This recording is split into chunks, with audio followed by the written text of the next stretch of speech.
So you take a job with a company that short term has better pay, but then a bigger, more prestigious company that has long term growth opportunities comes along. Now, the downside is if you switch over to that company, you're not going to make as much money and they're slower to promote. So you're asking yourself, do you make the move for the prestigious company now, or do you stick with the short term moneymaker and then try to go back and get hired by them?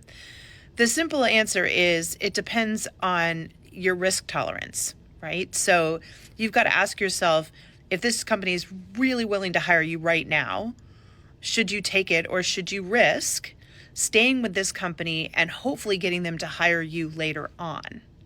So that's a choice. And it's one of the things as a career coach that I really sit down and walk through with somebody and try to get in their head and understand where you're at. Because if you believe in yourself and your abilities, you might argue to stay put and make more money now while nurturing the relationship with the other employer and saying, I really want to work for you someday, but I'm getting paid this much here, and I ultimately want to maintain that salary. So what I'd like to do is build skills with them and hopefully, join you at a later date at a higher level, and you could have that conversation with them and be very honest with them and then really start to build your network with that employer so that when the right pay level job comes along, you can make that switch.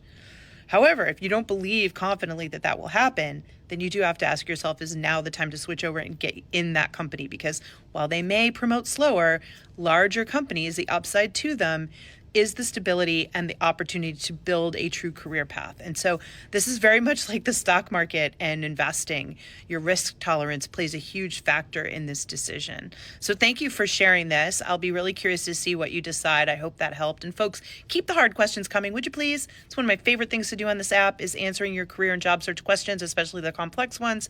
Just like and follow me here. And if I see you're following me and you post a question, I do my best to answer it, okay?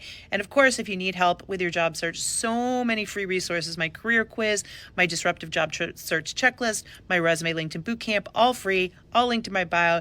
You pop your email address in so I know where to send it and you get instant access, okay? Because you can do this. Knowledge is power, and the more informed you are, the better the results you will get in your career. Good luck. Go get them.